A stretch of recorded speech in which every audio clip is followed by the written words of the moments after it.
नमस्कार दोस्तों। आज इस वीडियो में क्लास 10th मैथ प्रश्नावली 3.2 दो चर वाले रैखिक समीकरण युग्म के प्रश्न 3 का दूसरा सॉल्व करने वाले हैं। इसके पहले के वीडियो बना दिए हैं, नहीं देखे हैं तो प्लेलिस्ट में डाल दिए हैं, वहां जाकर वीडियो को देख लें। चलिए देखिए प्रश्न 3 का दूसरा प्रश्न क्या कह रहा है। दो समपूरक कोणों में बड़ा कोण छोटे कोण से 18 डिग्री अधिक है, उन्हें ज्ञात कीजिए। देखिए दो समपूरक कोणों में, यहाँ पे देखिए थोड़ा सा समझिए। देखिए समपूरक कोण यानी जो समपूरक कोण होता है यानी दो कोणों का योग 180 अंश होता है, ठीक है। जैसे एक बड़ा कोण एक छोटा कोण यानी दोनों कोण मिलके 180 अंश होता है। इस तरह से देखिए, जैसे मान लीजिए बड़ा कोण अगर 100 है तो छोटा कोण मेरा 80 होगा। इस तरह से दोनों मिल जाएंगे, प्लस हो जाएगा तो 180 अंश होगा। अगर मान लीजिए छोटा कोण अगर 80 है तो बड़ा कोण होगा मेरा 100 होगा, ठीक ना। तो देखिए 180 अंश हो जाएगा। इस तरह से छोटा बड़ा हो सकता है। ऐसे मान लीजिए एक 90 है तो एक 90 ले लें तो एक मेरा हो जाएगा यहाँ पे 90, ये भी होगा। क्योंकि इस तरह से अगर मान लीजिए एक 80 है तो दूसरा 100 हो जाएगा, एक 70 है तो इस तरह से ये होते जाएगा। दोनों मिलके मेरा 180 अंश होना चाहिए समपूरक कोण में। अब पूरक कोण देखिए होता है, पूरक में दो कोणों का योग 90 अंश होता है। यानी अगर एक 50 है तो दूसरा 40 होगा, ठीक ना। इस तरह से दोनों मिलके 90 अंश हो जाएंगे।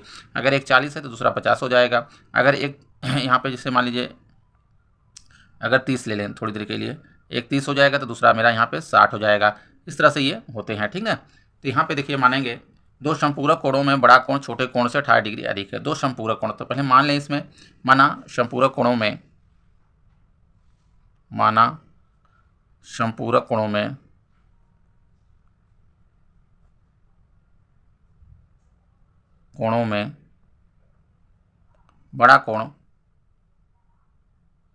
बड़ा कोण बराबर x, ठीक ना। बड़ा कोण मान लीजिए x, छोटा कोण मान लेते हैं। माना समपूरक कोणों में छोटा कोण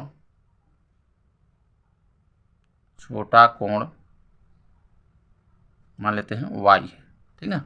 इस तरह से मान लेंगे। और देखिए इसमें दोनों कोणों का योग होता है 180 अंश होता है, ठीक ना। तो प्रथम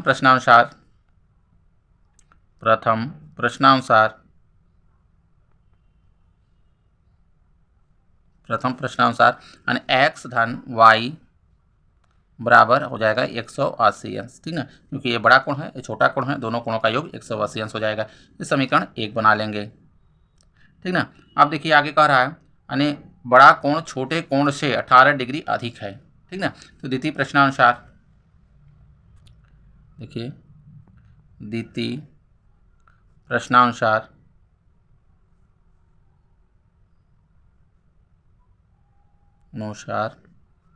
इसमें हो जाएगा एक साइड बड़ा कोण लिख लीजिए और एक साइड छोटा कोण लिख लीजिए, इस तरह से, ठीक। देखिए बड़ा कोण जो है छोटा कोण से 18 डिग्री ये अधिक है, ये वाला है बड़ा कोण अधिक है, ठीक ना। तो हम अगर छोटे कोण में हम 18 जोड़ देंगे तो दोनों ही हो जाएंगे बराबर, इस तरह से, ठीक ना, बराबर लग जाएगा। इस तरह से समीकरण बनता है। यानी ये बड़ा है तो इसमें हम अगर जोड़ दिए तो दोनों हो गए ये बराबर हो गए। अब यहाँ से देखिए y को ले आइए, इस साइड पक्षांतर कर दीजिए, यानी x ऋण देखिए y हो जाएगा, क्योंकि इधर धन है इधर आएगा तो ऋण हो जाएगा, बराबर 18। इस समीकरण इसको 2 बना लेंगे। अब समीकरण 1 और 2 से देखिए प्रतिस्थापन विधि से इसी को सॉल्व करेंगे। x और y का मान निकालेंगे। जो x का मान निकलेगा वो बड़ा कोण हो जाएगा और जो y का मान निकलेगा वो छोटा कोण हो जाएगा, ठीक है। विधि से सॉल्व करेंगे इसको। तो यहाँ से देखिए x का मान y के पदों में निकाल लेते हैं, एक समीकरण 1 से, या y का मान भी निकाल सकते हैं x के पदों में, समीकरण 1 या 2 किसी से भी निकाल सकते हैं, ठीक है। बस ये है जिससे निकालेंगे उसमें मान न रख के दूसरे में रखना होता है। तो समीकरण 1 से ही निकाल लेते हैं यहाँ पे। तो समीकरण 1 से x का मान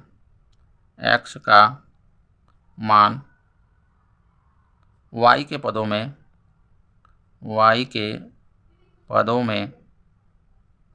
करने पर, ठीक ना। तो यहाँ पे समीकरण 1 पहले उतार लीजिए। तो x धन y बराबर है 180 आंसर, ठीक है। अब इसमें देखिए x का मान y के पदों में निकालना है, तो x इधर रहने दीजिए, y को पक्षांतर कर दीजिए, इस साइड आ जाए।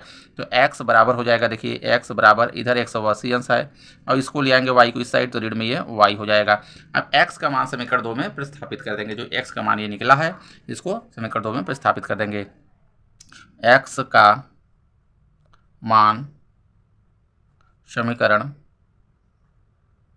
2 में प्रतिस्थापित करने पर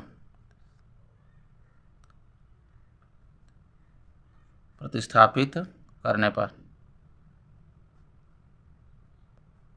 समीकरण 2 को पहले उतार लेंगे। आप देखिए है समीकरण 2 x ऋण y, यहाँ पे x ऋण y बराबर हो जाएगा ये 18 है, ठीक ना।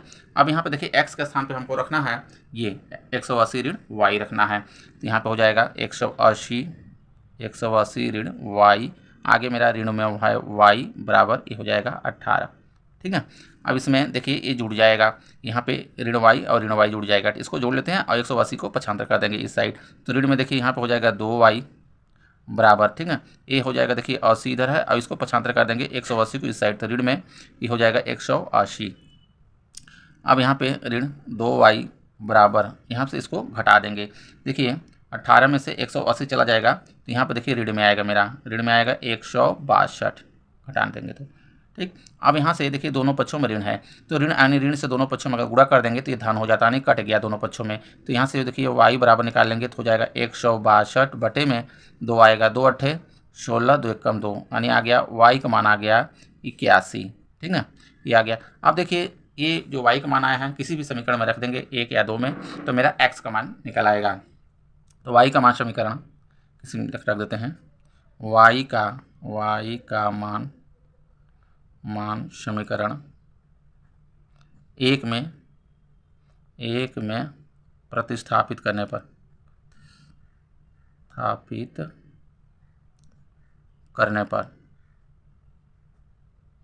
समीकरण 1 को पहले उतार लीजिए। देखिए समीकरण 1 यहाँ पे है मेरा x धन y बराबर 180, इसको यहाँ पे उतार लेंगे पहले, x धन y बराबर 180। अब देखिए y का स्थान पे हमको रख देना है 81, तो x धन यहाँ पर हो जाएगा 81 बराबर 180, ठीक ना। अब देखिए यहाँ से x बराबर निकालेंगे 81 आ जाएगा, इस साइड पक्षांतर हो जाएगा 180 ऋण 81, ठीक ना। अब यहाँ पे देखिए 180 है, यानी 80 में से देखिए यहाँ पे 80 करेंगे एक और कम हो जाएगा, 80 में से 80 घट जाएगा, 100 बच गया और एक और घटा देंगे तो 99 हो जाएगा। देखिए तो x बराबर आ गया 99 घटाने पे ये। अब देखिए बड़ा कोण हो जाएगा मेरा 99 हो गया और छोटा कोण ये 81 आ गया, यानी x का मान माना है ये, इसमें आंसर में लिख लेंगे बड़ा कोण, आंसर बड़ा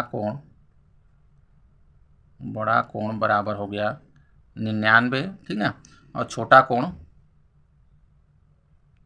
कोण बराबर हो गया 81, ये होगा आंसर, ठीक ना। वीडियो अच्छा लगा हो तो लाइक करें, चैनल को सब्सक्राइब कर लें, धन्यवाद।